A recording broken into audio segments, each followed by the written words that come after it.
Halo, halo, Sacred Icon Halo listeners. It's Hello. your boy Brian's Bane, here with my buddy Jovial Joshi. Hello. And we want to talk about the woes of game development. As you guys know, Halo Infinite was supposed to be coming out relatively soon, here in the next week, and it's been delayed. You know, a lot of different issues coming up in the year 2020, and it's understandable that this game is not coming out when expected, but Josh and I have just been kind of trying to get a better perspective of what game development is like, and of course we're never going to be able to know what that's like fully unless we were in it ourselves, but we just kind of lean into the tools we have at our disposal with like documentaries and different things of that nature. So we've been watching things like the Halo 2 documentary that I'm sure you all know and love. There's the Halo 2 anniversary documentary. Remaking the Legend. Remaking the Legend.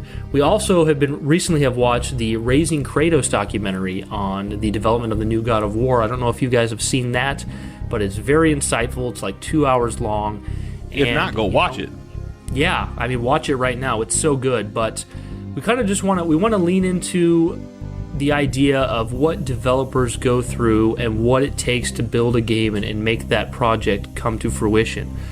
So we won't talk so much about the negative sides of business. I know that businesses have their own agendas and microtransactions and stuff like that, but that's a topic for a different time. So basically, the first thing I kind of want to talk about is how, you know, we watched that Raising Kratos documentary, and you see how the studio basically had a bunch of great games come out in a row. God of War 1, 2, 3, and then they released Ascension, which was a prequel, and that game didn't sell very well. And because of that game not selling well enough, the Santa Monica studio that makes God of War, they were in jeopardy of staying open as a studio and having the same amount of staff. I mean, there was actually layoffs because of Ascension not selling as well. Yeah. So you see, when you watch this documentary, you see the team put in so much effort to try to make this new God of War as good as it can be, because the whole fate of the studio kind of rests on this, you know. And it's 5 years of development, and you kind of see all the turmoil they go through. Josh, what was something about that development that was kind of eye-opening to you? Just how much it reminded me of Halo 2's, and by the extension, made me realize that this is actually more common than we realize with this kind of stuff. That, like, yeah, you know, it's the norm. Yeah, like when I watched Halo 3's making of, it's different in its structure and how they tell stuff. But even though the development was a story in of itself for Halo 3, it wasn't anywhere near the trouble they had for Halo 2. And then you look at something like Raising Kratos, which is like almost 2 hours long. You know, it really makes you think, you know, how much goes on that we don't get to see at these studios. You get to see these guys show up at E3 and show off their game. You get to see the tweets, you get to see the gameplay walkthroughs, the stuff that they get to put out through curating, but you don't really get to see the sort of blood, sweat, and pixels, you know, going on at the studio, what these people are doing or going through. And you'll hear about this sometimes in articles later on, but gosh, I mean, imagine the context of these people actually showing up to work and enduring it. So when I watched the Raising Kratos one, I mean, it really took me back to the Halo 2 one, and I was thinking to myself, like, holy crap, like, this is actually super common. Like, how many more stories are there like this out there that we don't know about? Like, it made me start thinking about some of my favorite games, like KOTOR and stuff like that, and like, wonder what the story was for that. Like, there had to be some trials and tribulations. Everyone's a race against time and budget and every other thing, and it's like watching both, you know, the Halo 2 documentary and the Raising Kratos documentary. It's like seeing all these people, these real humans. Like, I know it's a common thing now for people to say, you know, there's real humans behind the scenes at these developers. We need to care about them. Like, we say that, but how much do we really realize, like, that just one person in the studio of hundreds, they have a family, they have a life, they have bills to pay, their own, you know, worries of their own, and you really see that. And it's like, how do you manage all this passion you have with time deadlines and a budget, and then you have to make your superiors happy as well. You have to make dates and whatnot. And I remember there being one point in the Raising Kratos documentary where Shuei Yoshida, I think I'm saying his name right, I think so, came to visit the studio to see their progress, and, you know, what they had he wasn't happy with at that time, you know. And yeah, he was straight up silently just staring at that. Yeah, he's like, you know, he's like, I'm not happy with this. And it's like, how do you I can't imagine, how much passion has to be there to make that a viable job, because you hear game developers all the time talk about how passion's the reason they're in the industry, because it's not worth it for any other reason. Because how are you going to slave over a project that is cooperative with hundreds of others for years and then have a superior show up and say, I really don't like what I'm seeing here. You've spent this much money, you have this much time left, the game needs to be at least this good, and I'm not happy with what I'm seeing. How do you take that, and your morale would be so low? Like, how do you go back to your desk and make that the best it can be? And I think when you start to see these things from behind the scenes, and we've talked about Halo 2 and how that development was so turbulent with like not having structure of where they were going with it, and not having time to get what they mapped out done, and having to chop off the end of it.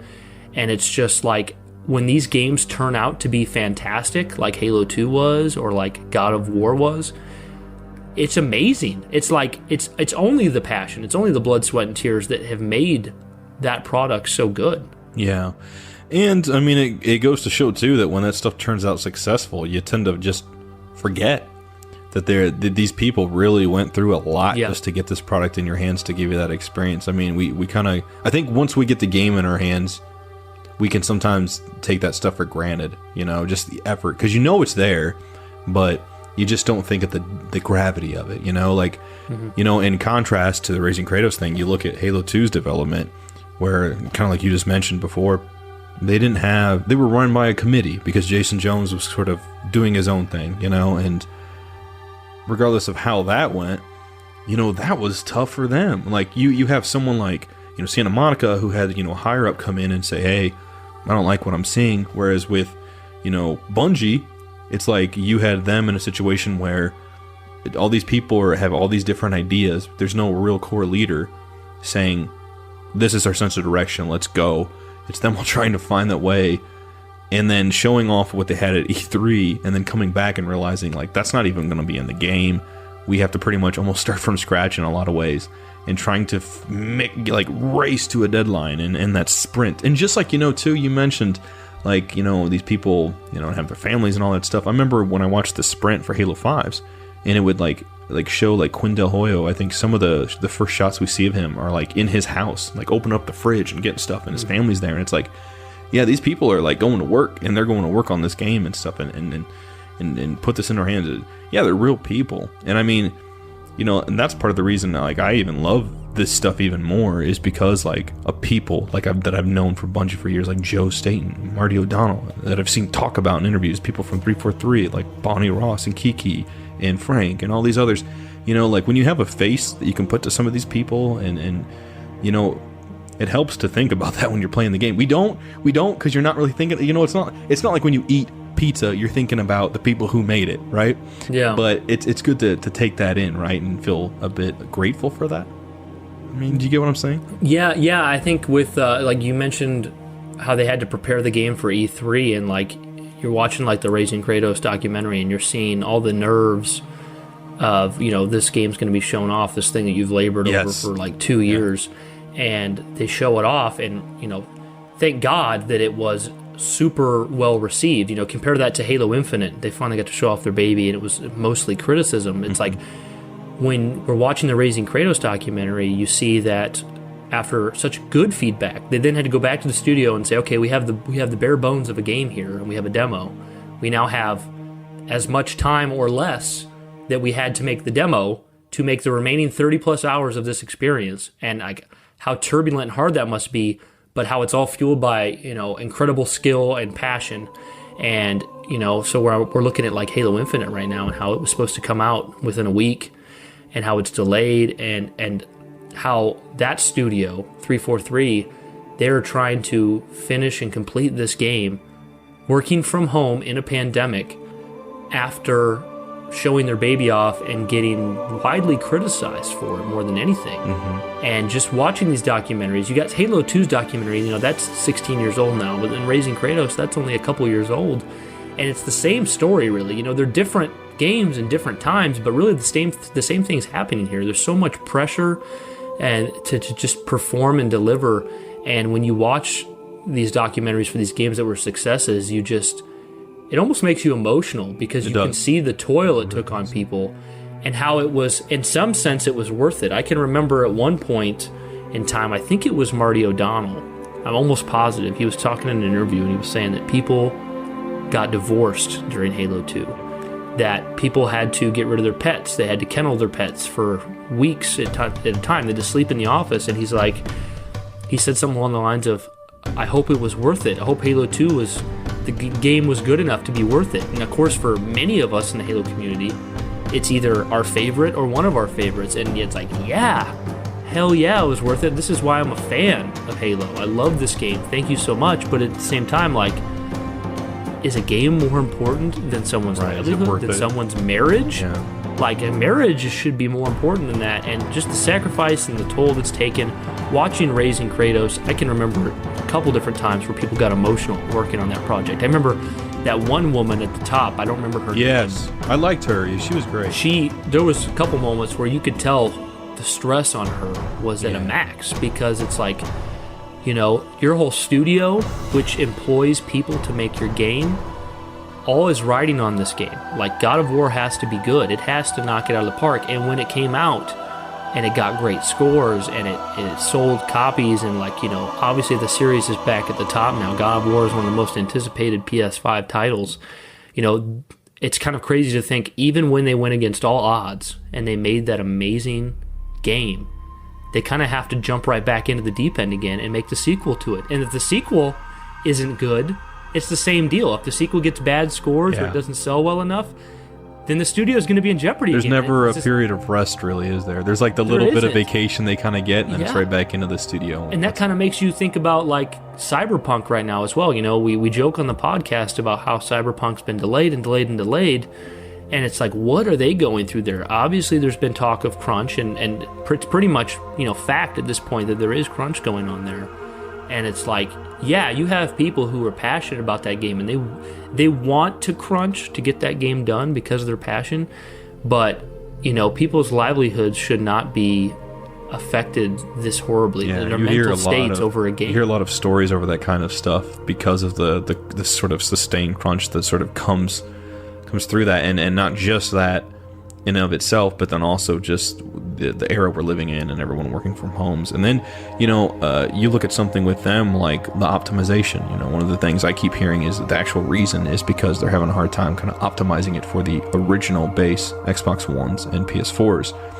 And, you know, that's something like they didn't have to worry about at Santa Monica or Bungie and stuff like that. But it's another trial and tribulation. It's that ends up fostering this sort of labor of love, is that you have someone like CD Projekt who is trying to release this game that was initially just going to be a current gen game by the time this video goes up, you know, into now sort of being a next gen game while also being a current gen game, and kind of appealing to all these different consoles and PC and stuff like that. And imagine just how tremendous that task must be to try to launch all these and have them running and operating and coincide on the same day and time, so everyone can experience this, everyone that they promised it to. I mean, that is so tough, you know. It's an achievement to every time a game gets completed. It is a massive achievement, and if it's managed to be successful on top of that, both financially and critically, that's just a whole other ballpark, you know. And I think about, like, reviewers, and when they review games, I think it's so important for there to be integrity in that, because, you know, the sad truth of it is you can slave over a game for 5 years and somebody can play it, beat it, and give you a bad review overnight and affect your success.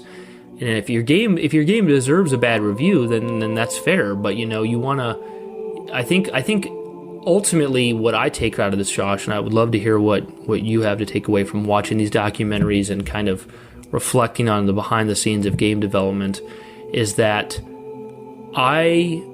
in the future, when I play a game that I've been looking forward to, in this instance we're talking about Halo Infinite, it's going to be other things as well, Cyberpunk soon, I want to make my judgments on the game itself, you know, and the quality of it, of course. I want to make those judgments. I want to be honest about it. If the game is not good, if it's not fun, if it's really disappointing, I want to be honest about that. But I want to be respectful.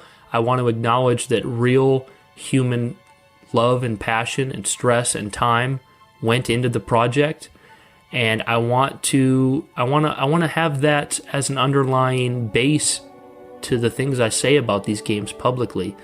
And I know we're talking about big AAA games here like Halo and Cyberpunk, but think about when a game comes out like, I know this sounds ridiculous, guys, but think about like Cooking Mama, like the game Cooking Mama. Oh, dude, Stardew Valley was designed by one person. One person, guys. So games that seem more or less, they don't seem as relevant, or they're more indie, they may not seem as like big of a deal, but the real people, put their time and stuff into this, and they have real feelings and real livelihoods. And I think in the future, when I judge a game, I'm going to be honest about it. I'm not gonna color code or anything like that, but I don't ever want to disrespect developers. And I know publishers have their own agendas with making money and maybe crunching people too hard and microtransactions, and in certain instances there's no excuse for that. But for those people, those developers who, just like you go to work, wherever you work at, whether it's a gas station or an office, whatever you do, you go to work, you have a job, you have a boss, and you have to follow through with that. And these people are just trying to make their livelihood. I know these people are passionate, but they also have to live. It's a job, so I want to respect them, and I want to, going forward, when I get a game, I want to think about those developers and what it took to go into that game, and hopefully it changes my perspective when I play it. Absolutely. John? I would want to look at those games going forward as something one of my friends made. Like something like you made, and by that extension, be tactful about my feelings on it. Like, if I love it, overwhelmingly, yeah, just, be expressive in that.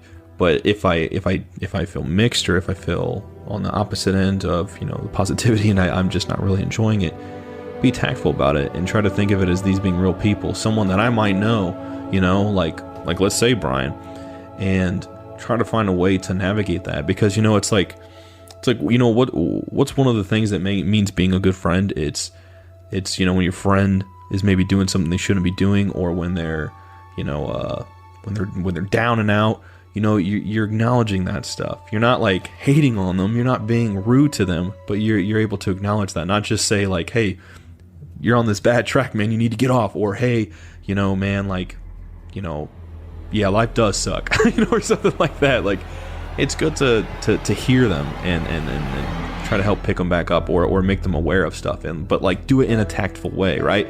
So like when I play these games, when I play like Halo Infinite coming out, like if there is something I don't like, I want to make sure for me personally that I'm having tactful thoughts, if that makes sense. Something that's a bit more constructive. Like, okay, I don't like this, but I'm sure this was put in here for a reason. Somebody really had a good concept of this, and it just wasn't executed well, or something. Like, you want to bear that kind of stuff in mind, because I know if I was working on video games and going through everything a lot of these people have to go through, and then someone just like poo-poos all over the part of the game that I actually am employed to work on, like that would suck. It'd be a bit crushing to know that I went through all this and maybe lost a marriage or had to kennel my dog or whatever to hear this person. Like, my reward for all this sacrifice and experience was to hear that. I don't want that. That's not worth it. There's better ways to navigate that kind of discussion. Yeah, I think going forward we should be champions of developers. I think we should really watch it when we say something like, we play a game where we're really disappointed by the game. I mean, we're kind of, we all as people kind of dance around this stuff, but when it comes to this game development stuff, I mean, the best simple way to put it is that you can still acknowledge that there's bad choices made in some of these games and in some of these aspects of development, but you can still be nice to these people about it, right? Yeah, I mean, well, just think about, when you played Halo 5 and you're disappointed with the story, you see people online that go, I don't want 343 to work on this anymore. I want Microsoft to shut 343 down. I want them to get a new studio on it. To some level, it's fair to not like a game, not like a direction. It's fair to even feel like the people handling it aren't the right ones for it. But do we actually want people to lose their jobs? Do we want people to not have livelihoods because of something we didn't like specifically? I try to keep that in mind when Halo Infinite comes out. maybe there'll be some design choices I really don't care for. You know, maybe the campaign will have something way different about it. Maybe for a lot of you out there, the multiplayer will blow up and it'll be huge, but it'll have tons of sprint and armor ability stuff that you hate. But because of it, Halo Infinite is one of the most played games on Twitch. It's one of the biggest, most successful first-person shooters of 2021. If that's what happens, and it brings a lot of success and happiness to those developers, maybe it's not all about me. Maybe it's not all about me and my experience playing that game. You know, to some extent, I play games for myself. I play games for fun. But if I'm not having fun with that game, if I'm not enjoying it, but those developers can receive high praise, can receive success despite how I feel, that's still a win. And I don't think we should, when it comes to individual developers, when it comes to those people working at the grindstone, we shouldn't hold that against them. You know, I think collectively that's really the end of our spiel here, guys, is that we love developers. We love that they bring us so many amazing memories. Just think about your entire time as a gamer and all the memories you've made with games, whether it's you and an NPC character in the game or it's you and your friends in a multiplayer experience. I mean, just some of the best experiences of my life, and I want those people to be healthy. I want their mental health to be good. I want them to see us being respectful. I know we're never going to have that in a world with the internet where anybody can say anything, but if this video helped to change one or two minds, I think that's a win, you know, and I've not always been that way either, but I definitely am glad that I've arrived at that point, and I think watching these documentaries, there's many more I can mention. The guys at No Clip do a great job as well. Check them out. Watch some of these documentaries and just kind of get a feel for it. You know, if we could be behind the scenes working on these games we love, you know, we would give it our all, and we would want people to be respectful of that. And I think going forward, that's what we should do. You think about, I'm going to say real quick, you think about people who, you know, like Bryan said, you know, these experiences we've had with friends or with NPCs and all these memories we created, and you think, you know, was it worth those people going through all they went through to give us that experience? And in one sense you say yes, because these memories are so amazing, but it's not worth someone, you know, having to suffer. So, you know, it makes it all the more, the idea of them not having to have a better experience themselves would make for an all the more enjoyable experience as we've gotten older, because through these documentaries they've really gotten to teach, I know, Bryan and I a lot, and just done that for so many people to provide that insight that, hey, this wasn't necessarily the most fun thing to make, but it was a passion project and a labor of love because we wanted you guys to really have a great time, and we want that, you know, it should go both ways. Tell us what you guys think. Do you think game development is something that's treated a little more harshly than it should be? Or do you think the right amount of pressure, the right amount of criticism has been put on there? We would love to hear what you guys have to say. Leave it in the comments below. Like and subscribe. Booyah! We love you guys. Keep it sacred. Peace.